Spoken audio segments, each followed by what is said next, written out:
जय श्री राम दोस्तों, स्वागत है आप लोगों का एक नए वीडियो में।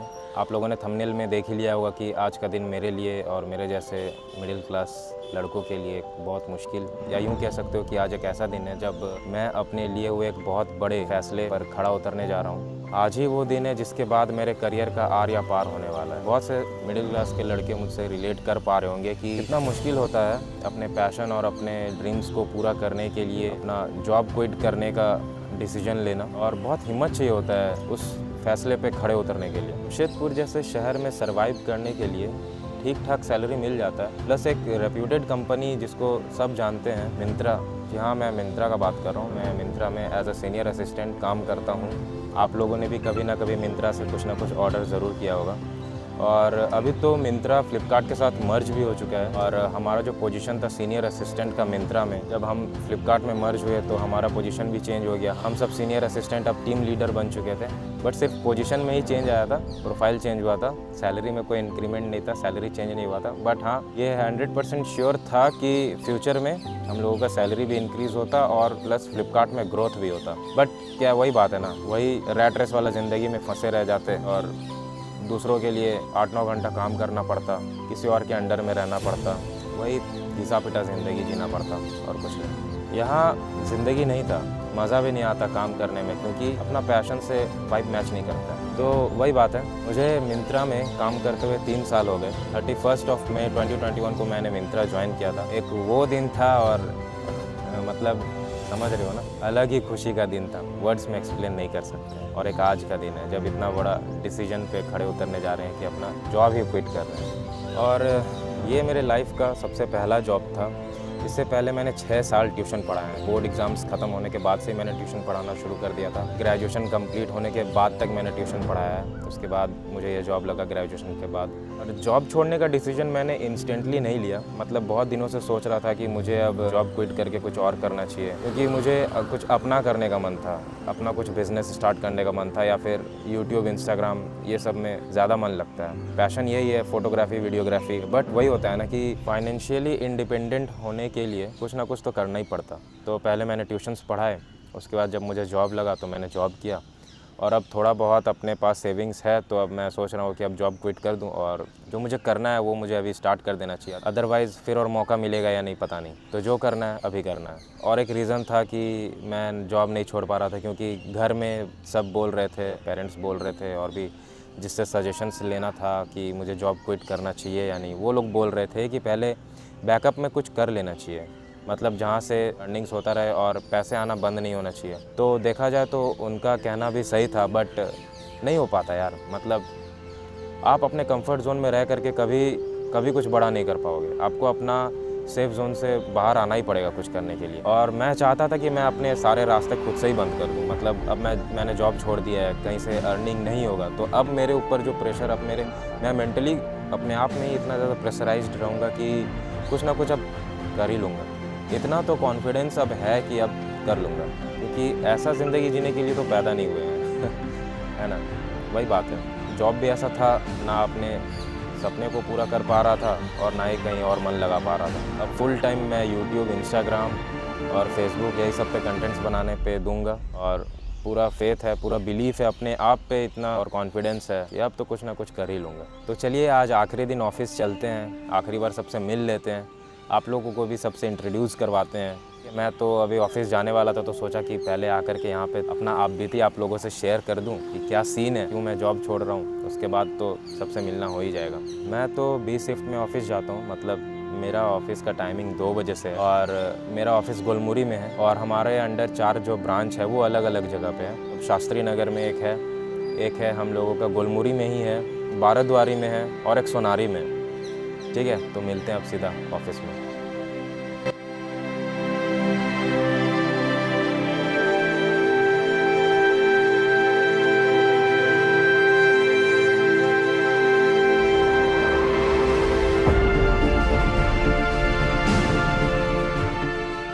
सो गाइस, अभी हम ऑफिस आ चुके हैं। तो अभी पाठक जी घर जा रहे थे, ये है पाठक जी। पहले एसआईएस में थे, अब ये चेंज कर लिए हैं इसी 15 तारीख को। अभी कौन सा कंपनी में अभी आप? पेरिग्रीन। पेरिग्रीन जो भी। तो ये पाठक जी है हमारे गार्ड ऑफिस के। आप क्या कहना चाहेंगे मेरे लिए, जो मेरे को आगे मदद करेगा? दुनिया कुछ भी बोले, अपने को आगे बढ़ना है और किसी के ऊपर ब्लेम नहीं और कभी मायूसी नहीं, बस मायूस नहीं होना। जिंदगी में आगे बढ़ते रहना है क्या? हाय, नाइस टू मीट यू। क्या बोले? हम बोल रहे हैं कि आज मेरा आखिरी दिन है, तो मेरे को क्या कहना चाहेगा? खर्चा कीजिए, पार्टी उठी कोई धुआं धुआं कर देते इलाका में। तो ये जो है हमारे ऑफिस के ड्राइवर हैं, गाड़ी चलाते हैं, ये टाटा एस। ठीक है, जो भी यहाँ पे पार्सल होता है, बैग उग बनता है, ये हमारे ब्रांच में लेकर के जाते हैं। दिन में कम से कम 40 से 50 किलोमीटर गाड़ी चला लेते हैं। अगर हम सच बताएं तो ऑफिस में इनके जैसा मेहनती कोई नहीं है। मतलब हम लोग का उम्र का लड़का लोग भी इनके जैसा मेहनत नहीं करता है। हम लोग भले ही बैगिंग वगैरह करते हैं, सब काम करते हैं, लेकिन ये घर से आने के बाद सुबह सुबह जब आते हैं, उसके बाद 2-3 घंटा तो पहले फिजिकल वर्क करते हैं, जो इनका काम नहीं है उसमें भी हम लोग का मदद करते हैं। उसके बाद गाड़ी चला करके माल पहुंचाते हैं यहाँ वहाँ। तो इनके जैसा अगर मेहनती मेरे उम्र का अगर कोई बंदा मिलता ना मेरे को, तो हम तो उसके साथ श्योरली अपना बिजनेस स्टार्ट करते। आपका कितना उम्र होगा अभी? 52-53 उम्र हो गया, लेकिन फिर भी बहुत ज़्यादा मेहनत करते हैं। इसके बाद कहीं और भी काम करते हैं? ठीक है, मतलब इस उम्र के हिसाब से इतना ही काम बहुत है। फिर हम लोग कब मिलेंगे पता नहीं, लेकिन ज़रूर मिलेंगे बहुत जल्दी। A few minutes later. Guys, हम लोग के ऑफिस के दूसरे ड्राइवर भी आ गए हैं। बहादुर भैया यहाँ पे है, तो ये भी बहुत ज़्यादा मेहनत करते हैं चाचा के जैसा। तो आज मेरा आखिरी दिन है, तो क्या बोलना चाहेंगे आप मेरे लिए, बताइए। बहुत दुख हो रहा है, आप जा रहे हैं छोड़ के, क्या बोलेंगे। मेरा तो यहाँ पे 3 साल हो गया, लेकिन आप लोग का यहाँ पे कितना साल हुआ होगा? मतलब 1 साल हुआ था क्या? हाँ, 1 साल लगभग होने जा रहा है। होने जा रहा है, लेकिन हम सच बता रहे हैं कि अभी तक जितना ड्राइवर आया या फिर ये जो एक हाउसकीपिंग है हमारे साथ, ये अभी जो हम लोग का टीम है ना, चाहे ये ड्राइवर हो चाहे हाउसकीपिंग हो, ये टीम सबसे बढ़िया था, क्योंकि सब बहुत ज़्यादा मेहनत करते हैं। और इससे पहले जितने भी हाउसकीपिंग या ड्राइवर थे वो इतना ज़्यादा मेहनत नहीं करते थे, लेकिन ये लोग काफ़ी ज़्यादा मेहनत कर रहे हैं। चाहे वो गार्ड हो, चाहे ड्राइवर हो, चाहे हाउसकीपिंग हो, सब बहुत ज़्यादा मेहनत करते हैं। अपना काम छोड़ करके हम लोग का मदद करते हैं। इन्हीं लोगों को देख करके हम लोगों को भी इंस्पिरेशन मिलता है कि लाइफ में मेहनत नहीं छोड़ना चाहिए। मतलब हमेशा मेहनत करेंगे, एक दूसरे का हेल्प करेंगे, उसी में आगे बढ़ सकते हैं हम लोग। और हाँ, बहादुर भैया को अच्छा काम का ज़रूरत है, ये हम मेरे से बोल रहे थे कि कहीं और अगर अच्छा काम मिलता है तो इनको दिलवा देने के लिए। तो अगर आप लोगों के पास अगर ऐसा कुछ है, क्योंकि ये बड़ा गाड़ी भी चला लेते हैं, तो अगर आप लोग के पास ऐसा कोई कांटेक्ट है जिसमें आप लोग इनका मदद कर सकते हैं तो मेरे को बताइएगा ज़रूर। 5 लोगों का परिवार है ना जी, 2 बच्चा है, मम्मी जी है इनकी और इनकी वाइफ है, तो 10,000 में कुछ होता नहीं आजकल का ज़माना में। इनका मदद कीजिए। 1 hour later. आज मेरा प्लास भी जा रहे हैं, हम लोग को बहुत दुख लग रहा है कल से, लेकिन एक तो शक्ल देखना पड़ेगा, किसका नहीं पता। लेकिन अभी रोशन भाई कुछ बोलेंगे। हमें प्लास भैया के साथ काम करके बहुत ही अच्छा लगता था। हम चाहते हैं कि वो कुछ दिन और रहे, लेकिन मजबूरी के कारण वो जा रहे हैं, तो कल से थोड़ा काम करने में मजा नहीं आएगा उतना सेकंड हाफ में। बात सही है। अच्छा, अब राहुल कुछ बोलेंगे?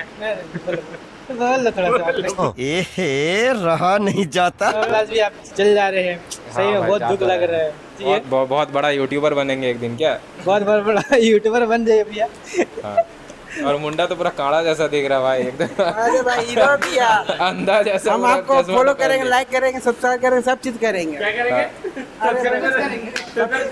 लेकिन अली जी विकास हो जाएंगे। हाँ, हम लोग का प्लास भैया का आज फेयरवेल देने वाले, थोड़ा देर में फेयरवेल होगा। अभी बस सही विदाई के लिए थोड़ा सा छोटा मोटा वीडियो। प्लास के साथ काम करके हम लोग को बहुत अच्छा लगता था। उनका आने वाला फ्यूचर के लिए, उनका आने वाला ब्लॉगिंग चैनल के लिए बहुत बहुत बेस्ट ऑफ लक और बधाई। बाकी हम लोग का सपोर्ट हमेशा रहेगा, जब भी हम लोग का सपोर्ट चाहिए होगा बोलिएगा, एक फ़ोन करिएगा, सब जितना लड़का आपका सब आपका पीछे आएगा। तीन लड़का नहीं आया, सही बोला, चला गया सब। सबका एक एक करके हम इंट्रोडक्शन दे देते हैं। ये विकास है, विकास सोलंकी, और इसका खासियत ये है कि ये सबसे पहले काम खत्म करके आता है, मतलब सबसे फास्ट काम करता है। दूसरा है विकास मुंडा, कितना शरीफ, कितना शराफत से खड़ा है, देखिए। इसका खासियत ये है कि एकदम फिक्स टाइम पे आएगा 5 बजे के बाद, चाहे कुछ भी हो जाए, बारिश में भीग के आएगा या तूफान में आए, कुछ भी हो जाए, लेकिन 5 बजे के बाद ही आएगा। तीसरा पूरा स्मार्ट लग रहा है रोशन, ये अपना दोस्त लोग के लिए कुछ भी कर सकता है, मारपीट करने भी घुस जाएगा कस्टमर लोग से। अभी कुछ दिन पहले ही एक इंसिडेंट हुआ है, और इंसिडेंट हुआ था इसके वजह से, राहुल सांडिल के वजह से। कस्टमर का अगर कोई फेवरेट डिलीवरी बॉय होगा तो यही है, राहुल ही है, एकदम फेवरेट डिलीवरी बॉय। कस्टमर को एकदम स्पेशल ट्रीटमेंट देता है। 7 बजे बुलाएगा, 7 बजे जाएगा, 5 बजे बुलाएगा, 5 बजे जाएगा। रात में अगर 2 बजे का भी अगर फैसिलिटी मिंत्रा देता तो रात का 2 बजे भी जाता। और बाकी 2 जन तो एब्सेंट है, 2 डिलीवरी बॉय और 1 जन घर चल गया है। तो यही है, मिलते रहेंगे। अब इसका भी चैनल है, इसका भी चैनल को हम डिस्क्रिप्शन में डाल देंगे। इसको भी आप लोग फॉलो कीजिए, सब्सक्राइब कीजिए, सपोर्ट कीजिए। डीजे विशु करके नाम है इसका, डीजे बजाता है क्योंकि बहुत मस्त डीजे बजाता है। किसी को भी ऑर्डर अगर लेना होगा डीजे का तो आप लोग इससे कांटेक्ट कर सकते हैं। इसका इंस्टाग्राम भी हम नीचे मेंशन कर देंगे, ठीक है। 2000 years later. तो आज 25 जून है और अभी शाम के 4 बज रहे हैं। मैं छत पे बैठ करके वीडियो कंटिन्यू कर रहा हूँ और आज जॉब छोड़े हुए मुझे 5 दिन हो गए हैं और मैं वीडियो को कुछ दिन बाद ही कंटिन्यू करूँगा, ये मैंने सोचा हुआ था। क्योंकि जॉब छोड़ने के बाद का क्या एक्सपीरियंस रहता है वो भी मैं आप लोगों के साथ शेयर करना चाहता था। सबसे पहला ध्यान देने वाला बात तो ये है कि मैंने अपने जो फालतू और फिजूल के खर्चे थे, रोज़ रोज़ बाहर का इधर उधर का खाना, पहले तो उस पर थोड़ा कंट्रोल करना होगा क्योंकि उसमें ही बहुत ज़्यादा पैसे वेस्ट हो जाते हैं और अभी कुछ मंथ्स तो मेरा अर्निंग भी नहीं होगा। और जहाँ तक सबके साथ वीडियो बनाने का बात है तो सब कैमरा के सामने आने के बाद थोड़ा शर्मा रहे थे, जो कि जेन्युइन भी है क्योंकि किसी को भी ऐसा आदत नहीं है कैमरा में कुछ बोलने का। इनफैक्ट मैं भी कभी कभी हंसते रहता हूँ, अभी भी हंस ही रहा हूँ, मुझे भी हंसी आता है कभी कभी। तो ये जेन्युइन है, जब तक हम लोग फेमिलियर नहीं हो जाते हैं कैमरा फेस करने का तब तक ऐसे इंट्रोवर्ट लोगों को ऐसा फील होता ही है। और मैंने बाकी लोगों के साथ वीडियो इसलिए नहीं बनाया, मैं जिनके साथ फ्रैंक था मैं उन्हीं के साथ वीडियो बनाया। और जो ग्राउंड लेवल के लोग होते हैं उनके साथ मुझे ज़्यादा अच्छा लगता है, जैसे कि गार्ड हो गए या फिर ड्राइवर हो गए। ग्राउंड लेवल के लोगों से जितना रिस्पेक्ट मिलता है ना उतना और किसी से नहीं मिलता है, यही बात है। और गार्ड में ही अगर बात किया जाए तो एक और गार्ड थे जिनका नाम है मनोज दुबे जी, ठीक है। वो नहीं आए थे उस वक्त क्योंकि उनका ड्यूटी टाइम नहीं था। अगर उनसे इंट्रोड्यूस करवाते ना तो मज़ा आता क्योंकि उनका जो पास्ट है ना वो काफ़ी इंटरेस्टिंग है। पहले वो धनबाद में थे, कोल माइंस वगैरह में काम करते थे, थोड़ा माफिया वगैरह से थोड़ा उठना बैठना था। तो वो अपना पास्ट का मुझे बताए हैं, उनका पास्ट का स्टोरी मज़ेदार है। 2-3 डिलीवरी बॉयज़ भी नहीं आए थे, एक घर चला गया था और 2 एब्सेंट थे उस दिन, तो उन लोगों से भी मुलाकात नहीं हो पाया। आप लोगों को मैंने जो रोशन के बारे में बताया कि वो अपने दोस्तों के लिए कस्टमर से भी लड़ने को तैयार रहता है। और एक बात मैंने बताया कि कुछ दिन पहले ही एक ऐसा इंसिडेंट हुआ था। ये स्टोरी थोड़ा लंबा है लेकिन मैं बता रहा हूँ आप लोगों को। तो हुआ ये था, सीताराम डेरा में एक कस्टमर जो कि मिंत्रा से 42,000 का फ्रॉड करने का कोशिश किया था उसने, बट 22,000 का फ्रॉड उसने कर दिया था। और जो नेक्स्ट टाइम वो 20,000 का फ्रॉड करने वाला था तो वो हम लोगों ने जैसे तैसे रोक लिया। मतलब मिंत्रा को 20,000 का लॉस होने से हम लोगों ने बचा लिया था। तो 10,000 या 12,000 का रिस्ट वॉच पे फ्रॉड किया था और शूज़ वगैरह भी 10-10 हज़ार का मंगाया हुआ था नाइकी का। तो ऐसे करके वो फ्रॉड कर रहा था। तो पहले दिन तो वो फ्रॉड कर लिया था 22,000 का, और वो फ्रॉड हुआ था राहुल सांडिल से, जिसको मैंने वीडियो में दिखाया। राहुल सांडिल से वो फ्रॉड हुआ था।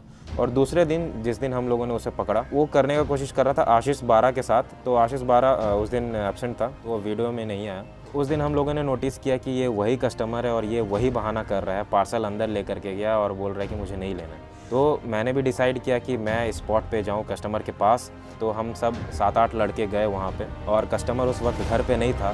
तो हम लोगों ने उसे बैक टू बैक कॉल किया कि हम आपके घर के बाहर हैं, आप आइए, फेस टू फेस बात करते हैं, क्या प्रॉब्लम है, क्या हो रहा है, क्या नहीं है, सब कुछ फेस टू फेस बात करके क्लियर करते हैं। बट भाई वो बंदा आने के लिए तैयार ही नहीं है। उसे पता है कि कुछ हंगामा होने वाला है और मोहल्ले वाले भी हम लोगों को देख रहे हैं बहुत देर से। करीब हम लोग 2 घंटा के आसपास उसके घर के बाहर थे और इंतज़ार कर रहे थे कि वो जब तक नहीं आता है तब तक हम यहाँ से हिलेंगे नहीं। लास्टली वो बंदा परेशान होकर के, इरिटेट होकर के आता है कार पे, और कार से उतरते साथ भाई अपना आईफोन निकालता है और वीडियो रिकॉर्डिंग शुरू करता है। और वीडियो में ये बोलता है कि मिंत्रा ने गुंडे भेजे हैं यहाँ आकर के घर के बाहर ड्रामे कर रहे हैं। तो भाई आजकल का ज़माना में किसके पास फ़ोन नहीं होता है। हम लोगों ने भी इधर से वीडियो स्टार्ट किया और बहुत इज्जत से तो हम लोग पहले बात कर रहे थे। उसमें एक समझदार बंदा भी था जो हम लोग का बात ध्यान से सुन रहा था। बाकी वो जो बंदा जो फ्रॉड कर रहा था वो तो भाई अपने ही ताव में था, पूरा एटीट्यूड में बात कर रहा था। ठीक है, हम लोग समझ गए कि अब सीधी उंगली से घी नहीं निकलने वाला है, उंगली टेढ़ा करना पड़ेगा। जो वो अच्छा बंदा था वो ध्यान से सुन रहा था। हम लोगों ने उसे प्रॉब्लम बताया कि कोई भी कंपनी अपना लॉस नहीं करवाता है, ये जो लॉस है इसका भरपाई वो डिलीवरी बॉय के अकाउंट सैलरी से ही कट करेगा। जितना का वो पार्सल था उतना उसके सैलरी से डेबिट हो जाएगा। तो वो बंदा ध्यान से सुन रहा था, जो अच्छा बंदा था, जेन्युइन था। और यहाँ पे ट्विस्ट ये आता है कि ये अकेला नहीं था, इसके साथ एक और बंदा था और एक लेडीज़ भी थी। और सबसे ट्विस्ट का बात ये है भाई कि फ्रॉड वाले बंदे के इंस्टाग्राम अकाउंट पे 2,22,000 फॉलोअर्स हैं और वो लेडी के भी 1,75,000 फॉलोअर्स हैं इंस्टाग्राम पे। बट बिलीव मी, ये सब फेक फॉलोअर्स हैं। ना ऑर्गेनिक व्यूज़ आते हैं और ना ही जेन्युइन फॉलोअर्स हैं। आप लोगों को पता है फॉलोअर्स कैसे बढ़ाए जाते हैं इंस्टाग्राम में, तो वही ट्रिक यूज़ करके इन दोनों ने फॉलोअर्स बढ़ाए हुए थे। और गाइज़ मैं उनका नाम नहीं लूँगा क्योंकि एक्सपोज करके कोई फ़ायदा नहीं है, क्योंकि ऊपर वाला तो देख ही रहा है, जो जैसा कर रहा है वो ऐसा ही भरेगा। कर्मा तो सबके लिए सेम है ना, बस वही बात है। तो लफड़ा बहुत लंबा चला, उसने भी वीडियो बनाया, हम लोगों ने भी वीडियो बनाया। अब वो क्या किया ना, वीडियो को वो एसपी के साथ उसका कांटेक्ट था, तो उसने एसपी को वीडियो फॉरवर्ड किया, एसपी को कॉल किया। उसके बाद police station, Golmuri police station में जा कर के उसने रिपोर्ट लिखवाया। तो हम लोग भी यहाँ पे मामला रफा दफा करके, हमारे जो डिलीवरी बॉयज़ थे वो भी रात में 10 बजे करीब जा कर के पुलिस स्टेशन में रिपोर्ट लिखवाए। तो उन्होंने तो पहले ही रिपोर्ट लिखवा दिया था। तो जब हमारे बंदे गए, वहाँ के जो इंचार्ज थे उन्होंने कॉल किया उस बंदे को, और वो भी बंदा आया पुलिस स्टेशन में। साथ में वो अच्छा बंदा भी आया था जो हम लोगों का बात समझ रहा था, सुन रहा था। और वो अच्छा बंदा एक्सेप्ट भी किया कि हाँ ये 2-3 लोग मिल करके फ्रॉड करते हैं। प्लस यहाँ पे हम लोगों को एक और सपोर्ट मिला, पुलिस स्टेशन में एक और बंदा था जो कि उसको पहचान लिया। भाई ये तो कुछ महीना पहले भी ऐसे फ्रॉड केस में इसका कंप्लेन आ चुका है। मतलब मिंत्रा से कुछ मंथ पहले वो 32,000 का फ्रॉड पहले भी किया था, और उस वक्त वो था, मतलब हमारे ब्रांच से किया था वो। तो वो ब्रांच वाले डिलीवरी बॉय ने भी इसके खिलाफ़ कंप्लेन किया था। तो यहाँ पे तो हम लोगों को एक पॉजिटिव पॉइंट मिल गया कि पुलिस स्टेशन का ही एक बंदा उसको पहचान लिया और केस हम लोगों के फेवर में हो गया। बड़ा बाबू ने बोला कि आपको पेमेंट करना होगा, और 2 दिन बाद वो बंदा पेमेंट भी किया 20,000 का।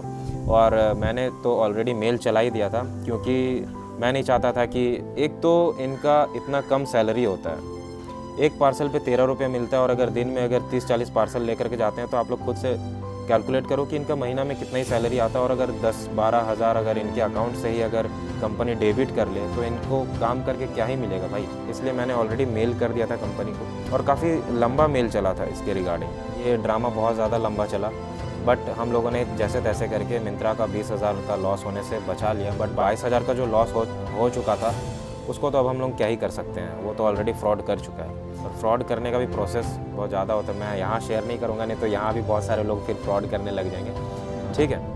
और भाई इतना चीप हरकत है ना इनका, या वो कौन था मुझे भी नहीं पता, मैं कंफर्म नहीं हूँ। बट कुछ दिन बाद मुझे व्हाट्सएप पे मैसेज आता है कि, मतलब उल्टा सीधा मैसेज आता है भाई, उधर से बहुत स्लैंग्स यूज़ कर रहा था वो बंदा जो भी था, और मुझे धमकी भी दे रहा था जो बंदा था। मुझे नहीं पता कि ये वही लोग थे या ये कोई और था। भाई वो बंदा बोल रहा था टेल्को आओ, बहुत मार खाओगे।